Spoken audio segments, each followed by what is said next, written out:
using direct data entry through the funder's claims portal for faster response on denials, and how to use data to identify trends in claims denials. You learned about the appeals process when claims have been corrected and resubmitted, but still denied. Familiarizing yourself with your funder's appeals process, complete documentation for all contacts, persistence, and forging relationships with contacts at your funder are the keys to getting your organization paid for the services you provide.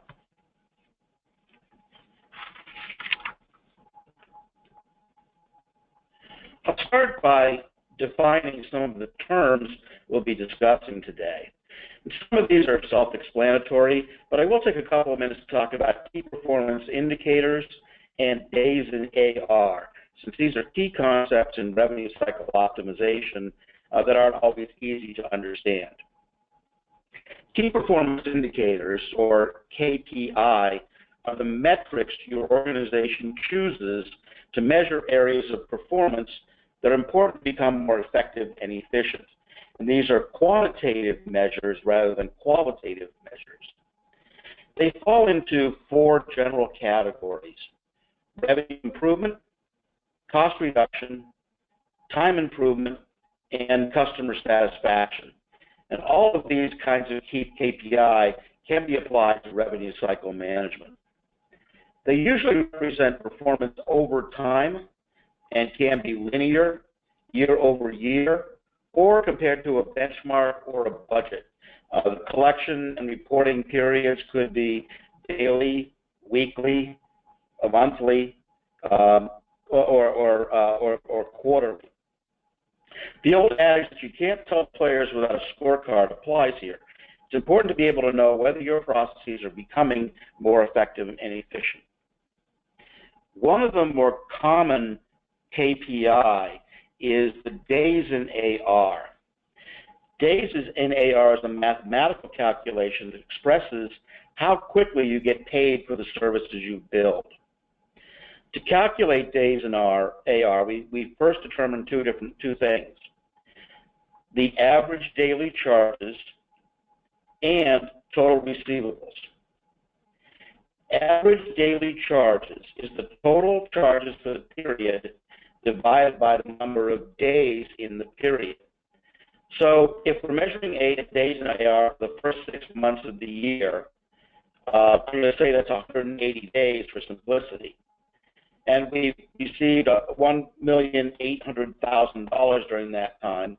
We divide that $1,800,000 by the 180 days, and that yields $10,000 in average daily charges. And let's suppose at the end of that period we have $300,000 in total receivables. That $300,000 divided by 10,000 gives us 30, which is our days in AR. And that's a pretty good number for behavioral health care billing. So now that we have math out of the way, let's move on to accounts receivable.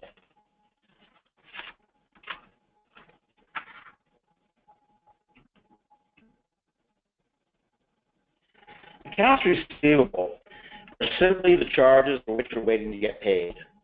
Your organization has provided a service and has a contract with a commercial insurance company, a government entity, or an individual that obligates them to pay for it.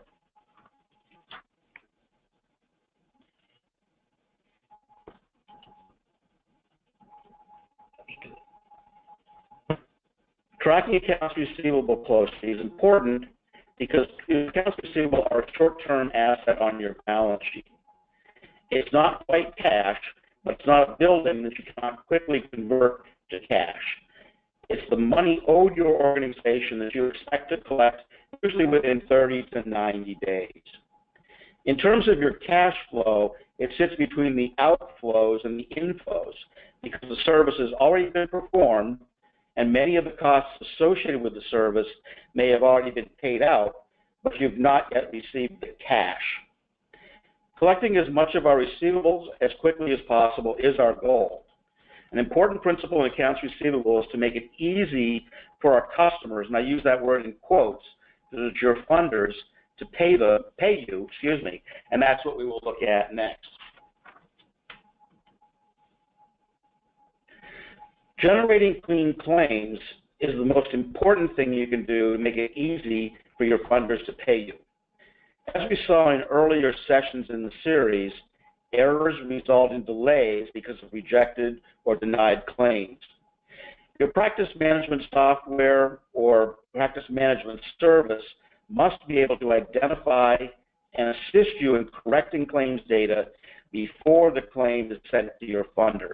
That's where the greatest delay comes in. It's in those cycles between correction and resubmission. Automation is the second important feature in making sure that you get paid quickly. When clients have multiple payers responsible for a charge, and the primary payer denies a claim or makes only a partial payment, you want to make sure the secondary payer is billed as soon as possible and with as little manual intervention as possible. This is especially important when you have secondary payers with short, timely filing deadlines. This process is commonly called waterfall billing. And it's also helpful if this process is entirely electronic. Key performance indicators, or KPI, are ways that we measure how well the organization is doing. And some of the common KPI for accounts receivable are days in AR, which we've already talked about, the percent of AR over 120 days, collection rate and denial rate, and other measures might include looking at the time between the date of the service and the date billed, how much cash you have on hand on a daily or weekly basis, and dollars billed per client hour, again, to be able to look at the efficiency of those services. And many of these key performance indicators have industry benchmarks associated with them, so you can compare your organization's performance to those benchmarks and other organizations. Another important feature of your accounts receivable is reports that are used to monitor those accounts receivable, and again, make sure that you have fidelity to your processes. Some examples would be a payment deposit report or cash collections report, and these are for cash control to make sure that you tie the amounts that you're reporting in your practice management system or electronic health record to what's in your bank. Aging reports and historical aging reports are a commonly used tool. Your aging report typically shows all of the transactions that have occurred and the amounts that are due you by funder or at the client level in various buckets. Typically that's 0 to 30, 30 to 60, 60 to 90, but it might extend out as far as 180 days. Historical aging, by contrast, shows only those transactions that have been posted to your general ledger. Your aging report is going to change from month to month because it will show how much has been billed through a particular date, but it will show you payments through the current date. Whereas you can run a historical aging report that will say this is what your receivables look like at the end of March. And with your aging reports and historical aging reports, one of the things you want to look at is to make sure that your buckets are configurable by your organization. There may be times where you just want to focus on those things that are out beyond 180 days. Open receivables reports usually show transaction detail for all charges or only open charges. And those should be something that you can sort by client to get the client balance, by staff, by program, by location, or by funder. Service status reports show services that have been performed by your clinical staff but have not yet processed. There is no financial obligation attached to them. And some examples might be that they might not have been signed, or there's error resolution that's still pending. The client doesn't have a diagnosis. The client doesn't have a valid pay source. So it's a very important report, not only because it identifies things that you can do to make sure that your processes your services are being into charges, but it also very clearly tells you who to blame for things when they go wrong. Another important report can be services waiting for authorization. Many times, particularly if you're Medicaid funded, you're going to be required to have a service authorization in place. So any missing, depleted, or service authorizations would prevent a charge from being created. And that's a very common reason why organizations don't get paid. So having a report that shows you those and allows you to make decisions about whether you're going to continue to process those services through, hold them in the hopes that you're going to get a service authorization, or skip that pay source and attempt to bill the next pay source is very useful in managing that AR, increasing your collection rates, and reducing your days in AR. Another report would be denials by reason code, and those can be further filtered by staff or program or location. And this is very useful for your process review. And you can identify common denial reasons and focus your effort on those that affect the greatest number of claims.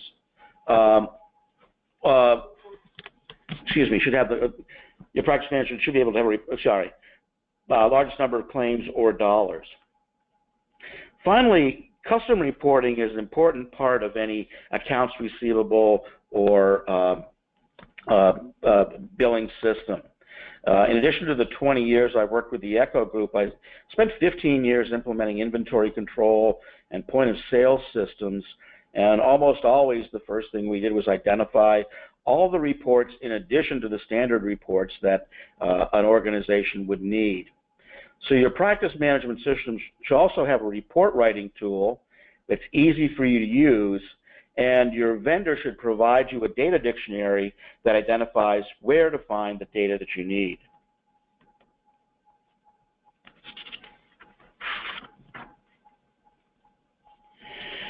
Behavioral health organizations often look at patient or client billing very differently. Some don't bill clients for services because they provide services that are reimbursed entirely by Medicaid or they're state funded. Often their clients have no financial resources or no obligation to pay for services. Even when clients have nominal financial responsibility, some organizations don't attempt to collect client fees out of concern that the client may be embarrassed to seek services because they'll be confronted with a request for money. Other organizations may serve clients with modest resources, and they often apply sliding scale fees, often based on family size and income, to determine client responsibility. Often those are approved by your board of directors or may be set by state agencies.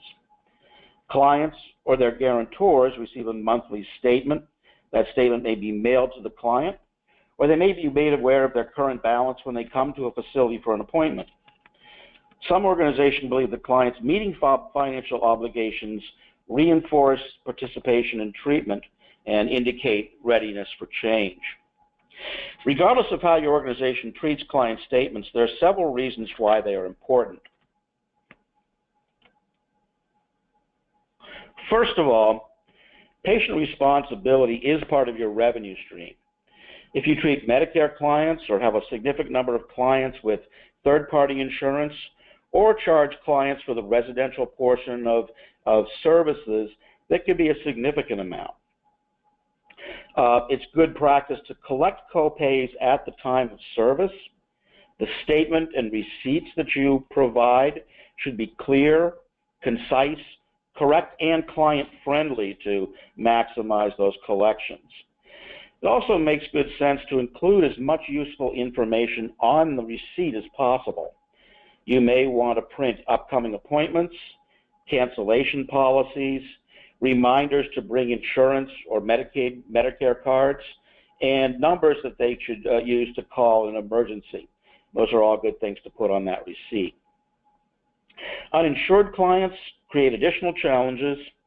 Organizations are seeing more uninsured clients or more clients as Medicaid eligibility is tightened. When Medicaid expansion is not adopted in your state, And oftentimes when clients qualify for insurance under the Affordable Care Act, they may go from a situation where they have no copay responsibility to having a $25 copay.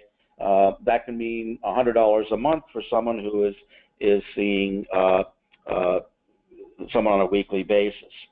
So again, it makes it even more important that you're diligent in determining the client's eligibility for insurance plans or Medicaid on the front end, as we discussed in earlier sessions. Best practices in patient billing include keeping your sliding fees, and especially reviewing client family size and income on a regular basis to make your patient billing smoother. Client statements that don't accurately reflect the client's responsibility can discourage clients from paying. They don't think that the number is right, so they're going to dispute it. The process of printing, reviewing, and sending client statements can be extremely labor-intensive. It's best practice to explore options for providing client statements at the time of service and permitting clients to pay online through a patient portal. To save time and money, it's a good idea to make sure that these processes are well documented, reviewed regularly, the changes in policies and procedures are communicated clearly, and you have a plan in place in case critical billing staff are on vacation or leave the organization. Your billing and accounts receivable program is a subsidiary ledger. Information needs to be transferred to your general ledger to be included in your balance sheet, income statement, statement of cash flows. These are important reports that your organization uses to make decisions about the financial future of your organization and to represent its economic resources and debts to external entities. Reliability is really the key here, so it's important that the information being entered in your general ledger is accurate and timely.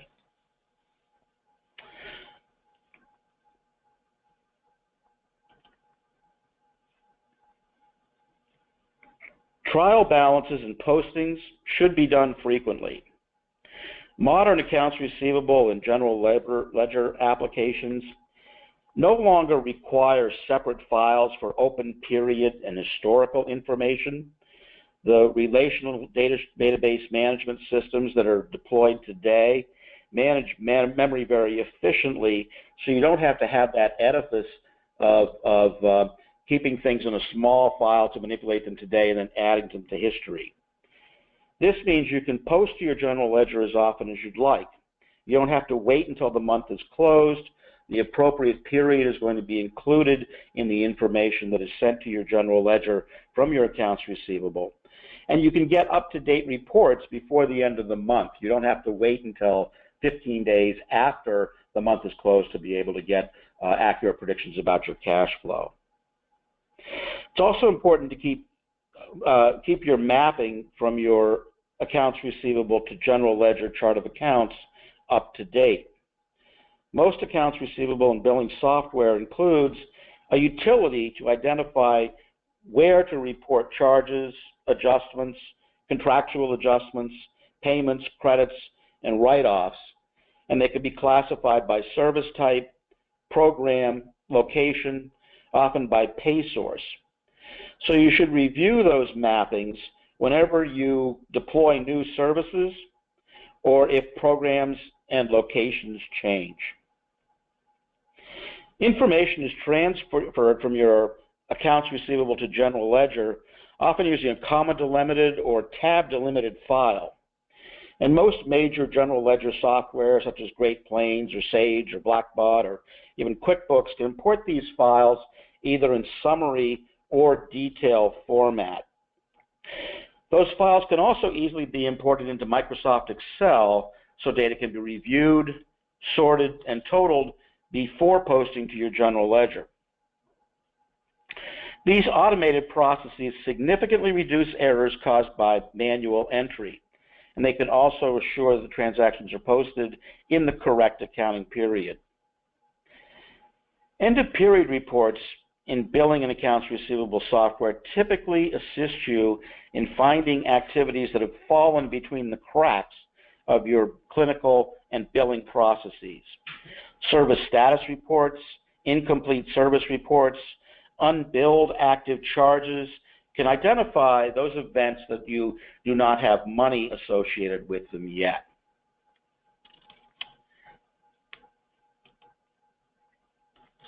Are there any questions? Sliding fee? See a question here about sliding fees. Sliding fees are reduced amounts that are charged to clients who have some financial resources but are not going to be expected to pay full cost of services. Typically, those are set up on an annual basis. They are a calculation based on the family size, income, and may in some places, in some states, be on a county-by-county basis. If you have a accounts receivable and billing application that permits you to set those up and then looks at wherever you've stored the family size and income, those fees can be calculated automatically when you create charges. They can be adjusted off of the charge, the debit for that particular service, so that it's recognized that the portion of the sliding fee is going to be paid by the client, and your other funder, your primary payer, is going to be responsible for the balance.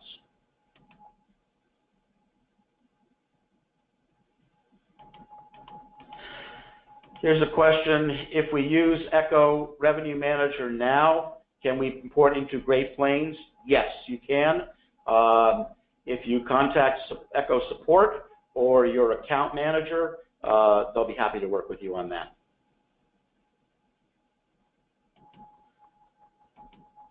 Okay.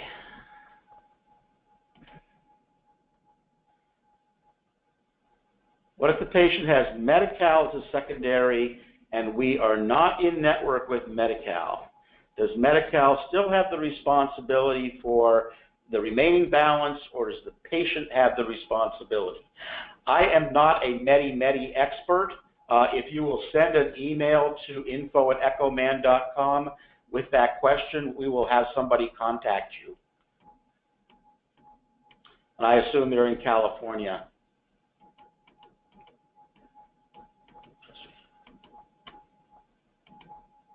Dawn?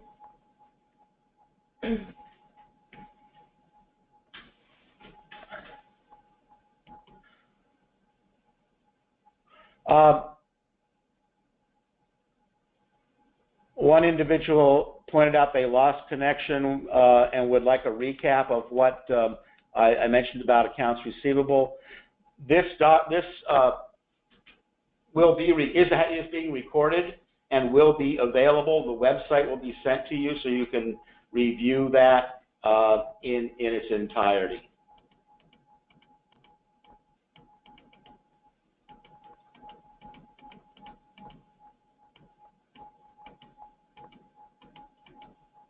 Looks like that's all we have for right now.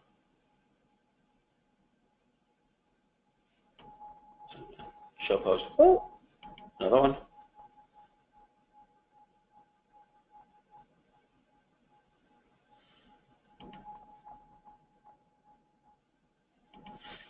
Our organization is setting up the GL posting, which reports are impacted.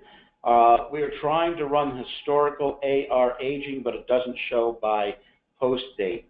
There are two historical reports, historical aging and I believe it's historical revenue report, that are affected by that. You must have a GL post date to be able to run that report.